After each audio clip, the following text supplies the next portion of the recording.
Okay, so the idea here is in problem number 4 is that we're told to find f of 5.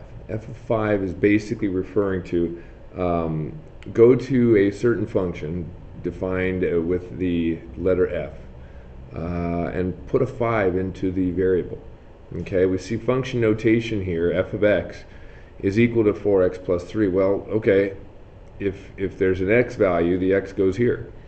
Well, now we're going to say, well, we're referring to f, which is this guy right here, as opposed to this. And instead of an x, we're going to put in a 5. And that's essentially what's happening. This is a shorthand notation for saying, go to this equation and plug in the number 5 and find out what you get. So you've got your 4x, You got your 4 times 5 plus 3, which is really just 20 plus 3. So f of 5 is equal to 23 because we went to this equation, plugged in a 5, and the result was 23. So that means if we go to this one here, now it's referring to the g equation. And instead of plugging in a 5 or an x, it's saying, okay, we'll take the x, the variable that we have, and put a negative 3 in for it. So g of negative 3 means take your 5, and instead of times x, we're going to times negative 3.